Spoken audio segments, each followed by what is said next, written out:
more calories to recuperate. Now the thing with that is, it's kind of hard to gauge how many days a week you can do that. You know,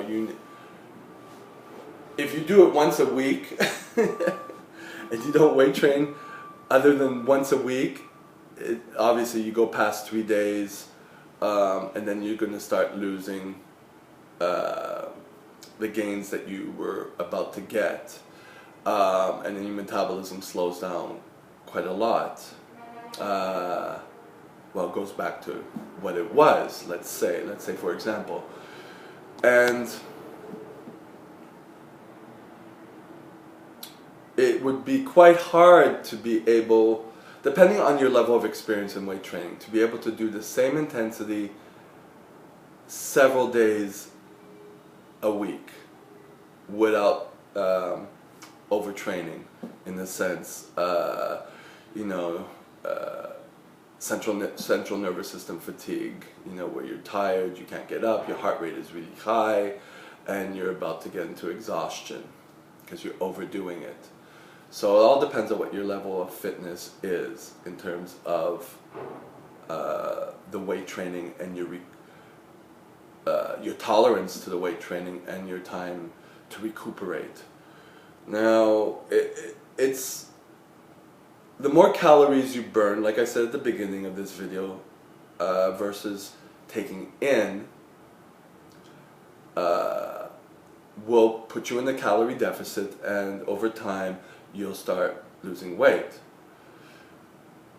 But the thing with the weight training is, because of the overtraining and other factors such as possibly joint injuries,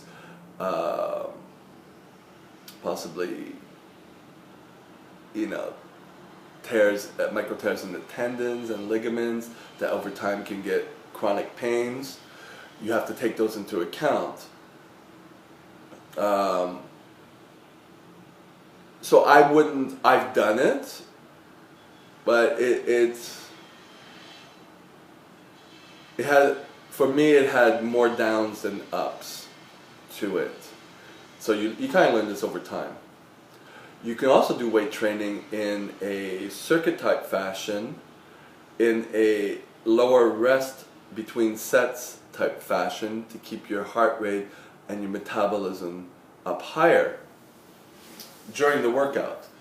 Because when you do a workout for building muscle, you're doing, let's say about 70% of what your maximum is, so that you could do, let's say 10, 12, anywhere between 8 and 12 times at a controlled pace, feeling the muscle working, resisting the lowering of the weight so the muscles work, and kind of get some of those micro tears in them. You're going to need a minute and a half maybe to rest from that. If you're doing heavier weights and you're really working on maximal strength and power, you're going to need a lot more rest than that, and that wouldn't even work to get you much muscle gains, because it's too much. It's focusing more on the nervous system than on the actual muscle fibers itself. So let's say you take something you could do around 70% of your maximum for most exercises. I'm not even talking about how to split up a program, or if you're doing a whole body workout or whatever. That's another video. It doesn't matter at this time, whatever you do.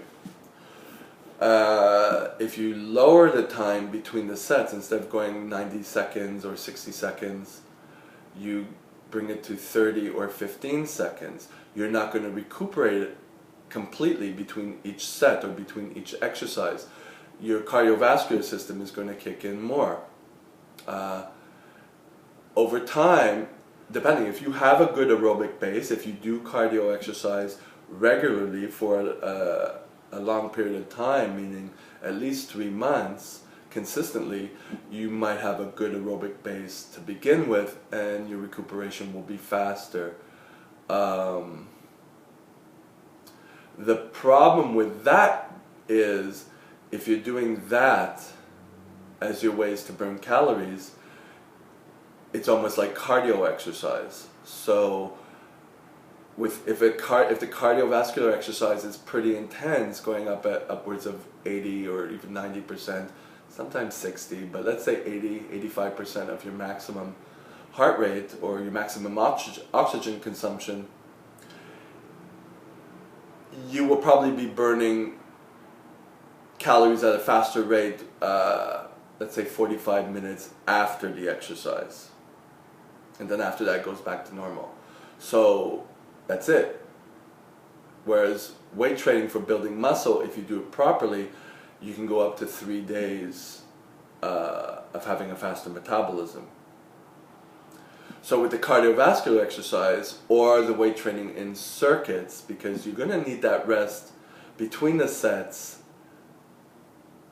if you want to build muscle. If you're lowering the rest, it will be harder unless you build an acid tolerance. You know, if you build a tolerance, it can be done, but you want to take enough time to rest so that when you do the next set or the next exercise, you can work at an intensity enough to hit the muscle fibers.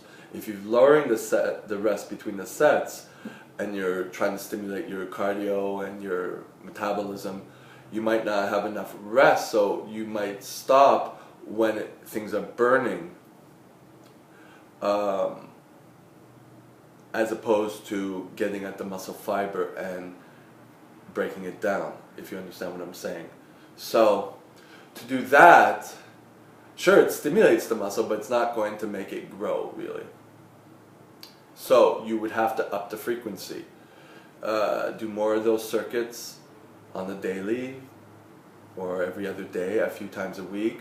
Or if you do cardio, like I just said, the more often you do it, the better. You know, you want to be active every day. This is where I'm getting into the cardio. Cardio is not supposed to leave you sore for a few days. Of course, initially, if you're not used to a certain exercise or a certain intensity or speed or length of time that you're doing it, muscles are going to be aching, but they will adapt, and then you will be at a point where you feel strong and you're able to burn the same amount of calories every day. If you change up the exercise, that's even better. You get other muscles working. You don't get into the overuse injuries. You keep your body balanced. That's a good method. Some people do the typical workout after, for a bodybuilder is you do your weight training. You take let's say 90 seconds rest in between each set. You don't do anything. Afterwards, let's say after an hour, you do your 20 minutes cardio. You burn 100 calories. Let's just say that the weight training, unless you're really doing other than pumping, you're actually building muscle. The weight training is just going to pump you up, and there's not many calories burnt during a weight training session. I'm sorry. And afterwards, there wouldn't be much either. But it stimulates your muscle, and your chances of losing muscle won't be that high.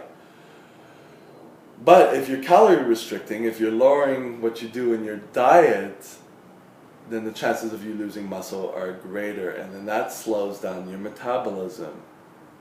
And so it becomes a snowball from there. So that's what I'm trying to paint the picture of, even though this is long and drawn out. I just felt I'd like to talk about it. If you have anything you want to add to it, or any comments, or you want to share this, please do that. So I'm just going to add a little bit more to this, getting into the cardio. Now the thing is, 1 pound of body fat is 3,500 calories. Let's use the math, though the body doesn't work like math, but if you want to think about it logically, they say, it's been said, if you burn 500 calories a day, 7 days a week, you burn a pound of fat per week. If you do 1,000 calories of burning of fat per day, then it's 2 pounds. That's a good rule of thumb. You can combine a little bit of calorie deficit with a lot of exercise, and in the long run that will help you. Now the thing is, if you don't like the exercise, cardio exercise, it takes time, especially if you're a weight trainer, to love cardio. And if you stop doing it for at least for 2 weeks, you lose a lot of your effects. So as opposed to weight training, if you stop, you can go up to a year and you still have muscle on you. It takes a lot to lose muscle if you're eating enough. If you're not eating enough, then of course you're going to lose more muscle quickly, you know, if you're in starvation. But let's say you're not, and you're into the cardio, and a lot of people are overzealous when they start the cardio, especially in January. We're not even talking about people who are in the gym every day. We're talking about people who have the New Year's resolutions, you know. January's coming soon. And people overestimate their fitness level. You know, they know what I've told you, you know, burn 500 calories. They probably heard it. Do an hour cardio, or do 30 minutes of cardio. Whatever is their paradigm in their head that they need to do, or their semi thought out plan. There's a lot of other things that get in the way. You know, first of all, fighting getting yourself onto the cardio equipment, especially if you haven't developed a love for it, if you haven't realized what it feels like to like wake up with the cardio and getting into that point of all the endorphins coming in and getting that high off it. If you're not even at that point, then it becomes very hard. And even at that point, initially it's each workout, it becomes hard until things kick in. You could be doing something very sluggishly for 15 to 30 minutes before things kick in, maybe even 45. This is for people who are already in shape and experienced at this and doing long periods of time.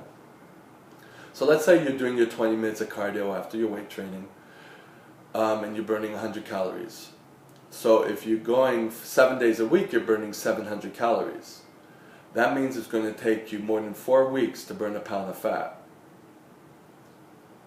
If you do that for a long enough period of time, over the year, you will see a few pounds lost, yes. People are not that patient, right? They start to get into their diet a little more, cutting out more things, and then it just becomes a whole screwed up mess. So something has to progress, and I believe it's your fitness that needs to progress. It may be your legs that give out. It may be your cardiovascular system that gives out. You may be really out of shape, but usually it's the legs. If you're normal and healthy, it might be your legs that kind of give out. So you have to give the time for your legs to kind of build up to this repetitive movement of cardio, whatever exercise you choose to use. Be it fast walking, hill walking, running, biking, whatever. If you're heavier, you know, and you try running and you try things that are more body weight supported, you might run into problems with your back, your knees, your feet, your ankles. So you have to take that into consideration. If you go all out and you try to burn 1,000 calories in one shot, you will be shot. You will be burnt, and you won't come back for another few weeks or month or whatever. So lower down your expectations, have a plan of progressing from 100 calories to 105 every week or every 2 weeks, to 110. Give it time until you eventually, over a period of, let's say, 5 months, 6 months, 7, 8, 9, you build up to, let's say, 400 calories each time. If you're going 3 days a week, that's 1,200 calories a week. and it'll still take you 3 weeks before you see a pound. If you're going every day, if you're active every day, and you know kind of where you're at, because once you get into shape cardiovascularly,